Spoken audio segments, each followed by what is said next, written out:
Sotihotu, Namo Buddhaya. Sebelum memulai Dhamma Desana kita pada hari ini, marilah kita membacakan parita Wandana. Namo tassa bhagavato arahato sama sambuddhassa. Namo tassa bhagavato arahato sama sambuddhassa. Namo tassa bhagavato arahato sama sambuddhassa. Terpujilah Sang Bhagawa yang Maha Suci yang telah mencapai penerangan sempurna. Semoga dengan penyataan ini semua makhluk hidup berbahagia. Sadu, sadu, sadu. Hai semuanya, perkenalkan nama saya Ferbi dari kelas 12 Akuntansi 2. Puji syukur saya panjatkan kepada Tuhan Yang Maha Esa, Sang Bhagawa, serta Sang Triratna, karena berkat pancaran cinta kasih-Nya, kita sampai saat ini masih diberikan kesehatan dan rezeki yang berlimpah. Hari ini, saya akan menyampaikan materi Dhamma Desana mengenai hukum karma. Sobat Buddhis pasti sudah pernah mendengar kata karma. Kira-kira apa ya pengertian karma? Pengertian karma.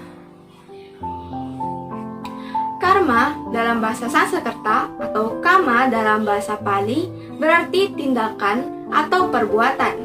Perbuatan dapat dilakukan dengan pikiran, ucapan, dan perbuatan badan jasmani.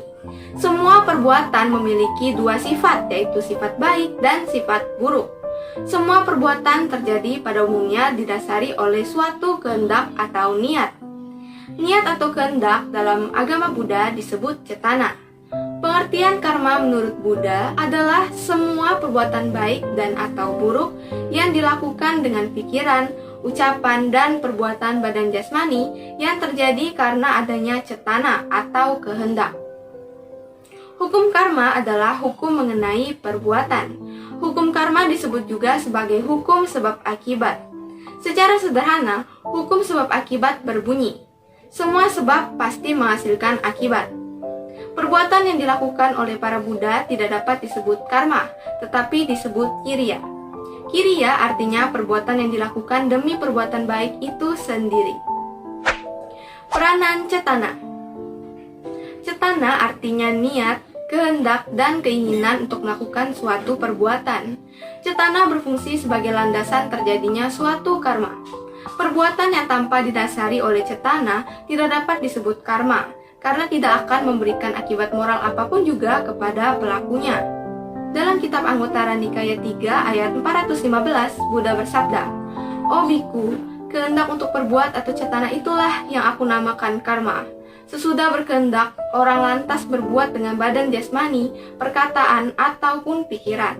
Buddha sendiri menyebutkan syarat suatu perbuatan dapat disebut karma, yaitu adanya niat atau cetana, perbuatan tersebut dilakukan dengan sengaja atau secara sadar, dan perbuatan tersebut telah terjadi.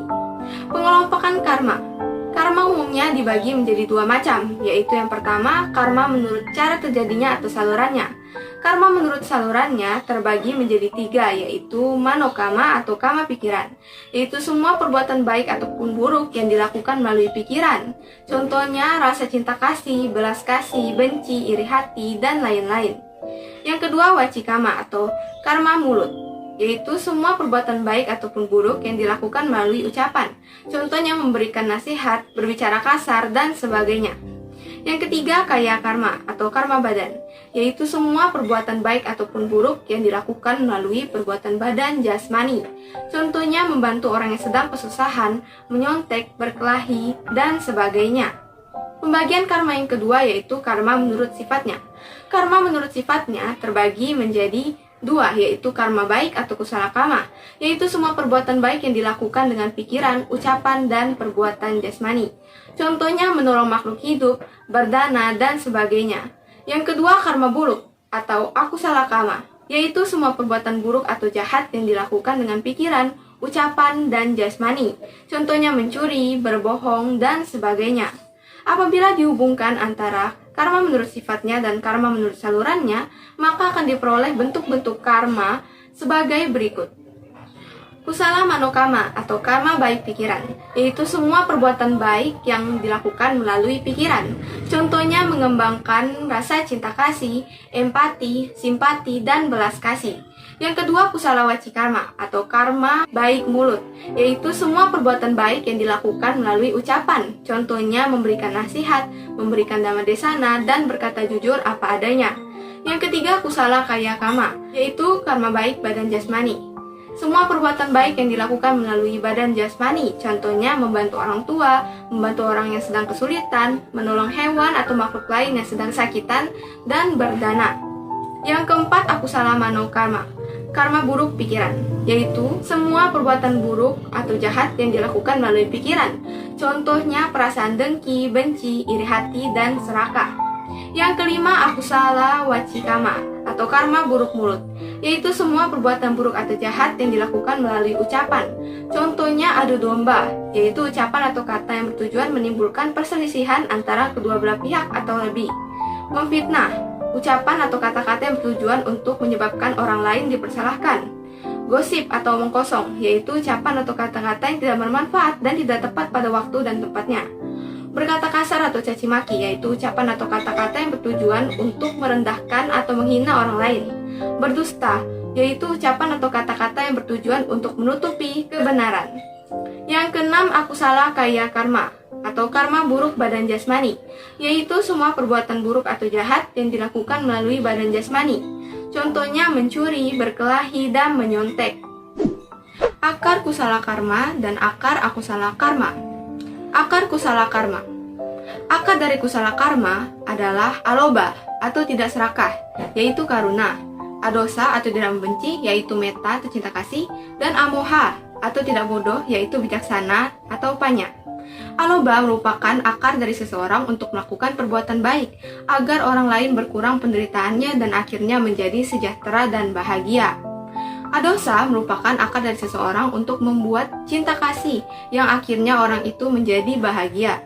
Sedangkan amoha merupakan akar dari seseorang untuk mengetahui, mengerti, dan merealisasikan kebenaran sehingga ia dapat melenyapkan semua kekotoran batin dan dengan demikian ia mencapai nibbana. Akar akusala karma. Akar akusala karma atau karma buruk adalah loba atau keserakahan, dosa atau ketidaksenangan atau kebencian, dan moha atau kebodohan. Loba merupakan akar dari seseorang untuk memuaskan nafsu indranya. Karena kesenangan pada pemuasan nafsu indra, maka seseorang tidak dapat mengekang atau mengendalikan nafsunya, sehingga banyak perbuatan salah yang sangat merugikan dirinya maupun orang lain yang dilakukan. Yang kedua, dosa. Dosa merupakan akar dari seseorang untuk menjadi tidak senang, sehingga menimbulkan perasaan bosan, stres, jengkel, iri hati, cemburu, marah, dan benci. Ia pun tidak dapat mengekang dirinya untuk melakukan perbuatan-perbuatan yang dapat merugikan dirinya ataupun orang lain, dengan melakukan fitnahan, pemukulan, penyiksaan, maupun pembunuhan. Yang ketiga adalah moha. Merupakan akar dari seseorang untuk menganut pandangan salah dan pikiran salah. Maka sesuatu yang salah dipandangnya itu sebagai yang benar, atau yang benar dipandangnya sebagai sesuatu yang salah. Begitu pula pikirannya selalu dipenuhi dengan pikiran-pikiran kejam dan sulit menerima buah pikiran baik dari orang lain. Cara kerja hukum karma. Hukum karma adalah hukum universal atau hukum alam semesta mengenai sebab akibat. Hukum karma juga dapat disebut sebagai hukum moral. Dalam aspeknya, sebagai hukum universal tentang hukum sebab akibat, hukum ini menerangkan bahwa segala sesuatu yang timbul, baik fisik maupun non-fisik, pasti mempunyai sebab akibat. Atau dengan kata lain, tiada sesuatu yang timbul tanpa sebab. Rumusan sebab akibat yang saling bergantungan adalah Ismamin Sati Idam Hoti, Imam Supada Idam Upajati, Imas Mirna Sati Idam Nahoti, Imasa Niroda Imam Nirujati. Dengan adanya ini, adanya itu. Dengan timbulnya ini, timbullah itu. Dengan tidak adanya ini, maka tidak adanya itu. Dengan lenyapnya ini, maka lenyaplah itu. Agama Buddha menggunakan hukum ini untuk menerangkan hakikat dari segenap alam semesta. Akan tetapi, hukum karma dalam aspeknya sebagai hukum universal merupakan turunan dari pengertian hukum sebab akibat. Nilai yang terpenting dalam hukum karma terletak pada aspeknya yang kedua, yaitu sebagai hukum moral. Dalam aspeknya yang kedua, hukum karma memberikan peranan yang penting dalam ajaran-ajaran agama Buddha mengenai etika seperti yang diajarkan dan yang ditekankan oleh Sang Buddha. Dalam aspek moral, ajaran hukum karma merupakan ajaran kembar dengan kelahiran kembali atau punarbawa. Menurut hukum sebab akibat ini, seseorang adalah hasil perbuatannya sendiri. Ia sendiri yang menyebabkan keberadaannya dan ia sendiri yang bertanggung jawab untuk masa depannya. Pada kelahiran yang lampau pun, seseorang telah menyatakan kehendaknya melalui perbuatan badan jasmani, ucapan maupun pikiran. Maka berdasarkan pada perbuatan-perbuatannya itu, sekaranglah ia hidup. Kondisi dan lingkungan tempat kelahiran seseorang ditentukan oleh karma dari kehidupan yang lampau.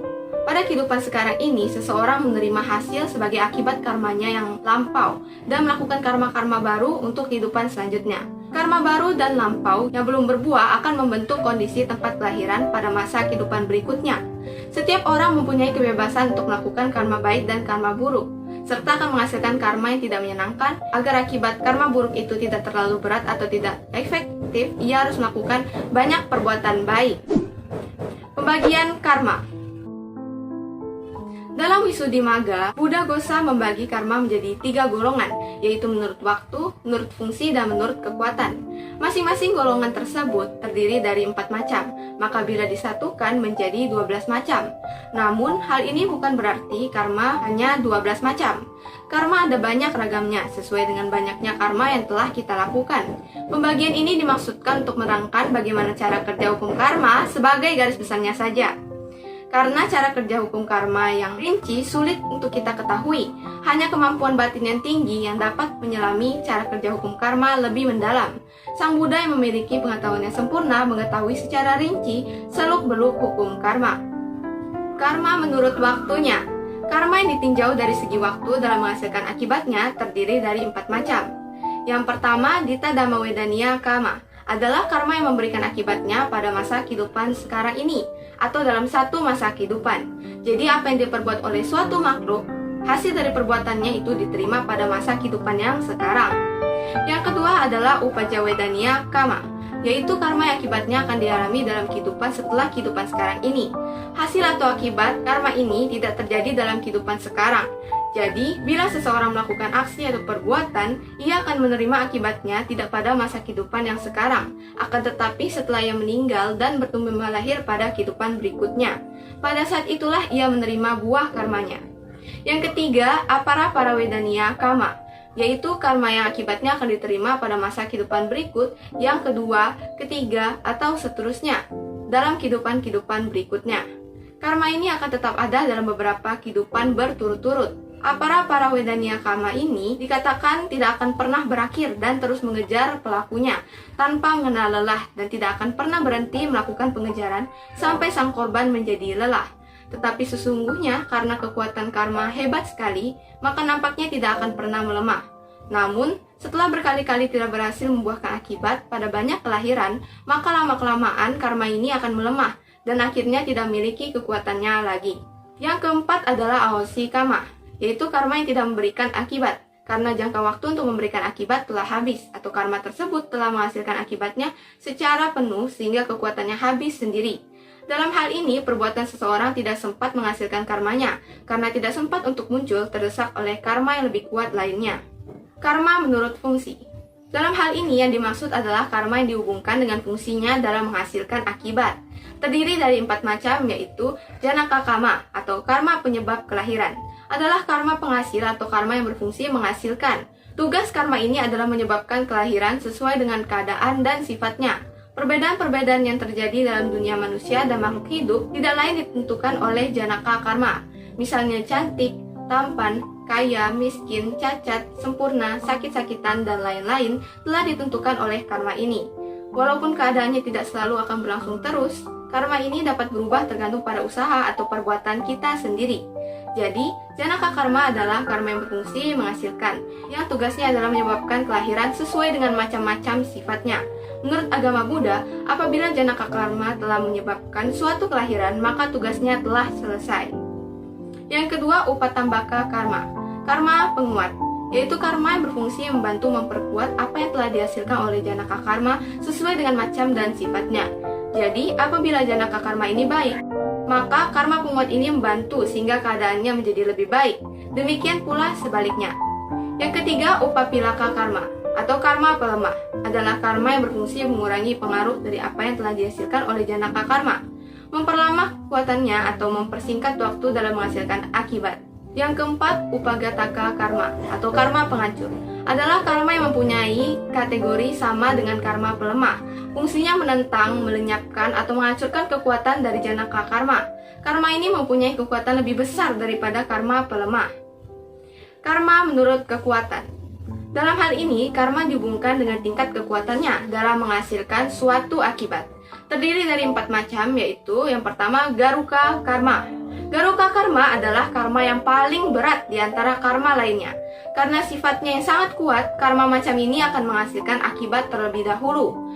Karma ini adalah karma yang berat dan serius, membawa efek dalam kehidupan yang sekarang maupun kehidupan yang akan mendatang. Selama karma ini masih menghasilkan buahnya, tidak ada karma lainnya yang akan berkesempatan untuk masak. Garuka karma terbagi menjadi 2 jenis, yaitu kusala garuka karma dan akusala garuka karma. Dalam bidang moralitas atau perbuatan baik atau kusala garuka karma adalah jana dan lain-lain.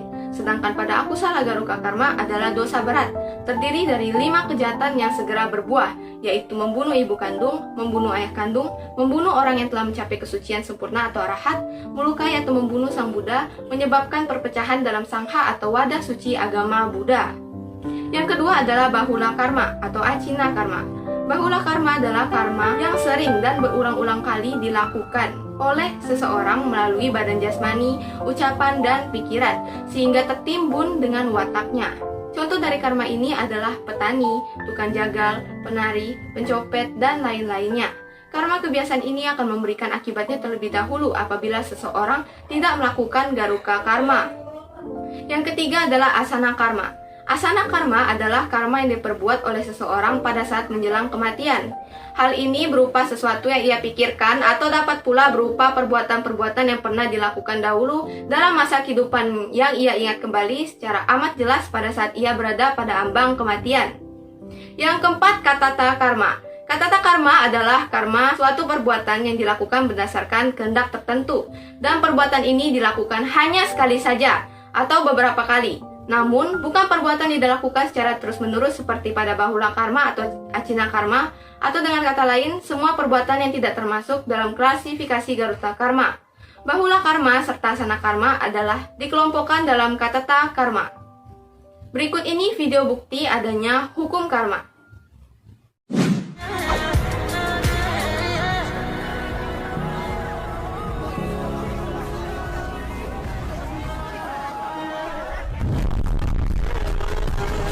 Lewati. Karena melihat paket itu, dia tergoda buat mencurinya, sampai akhirnya instan karma yang dia dapat.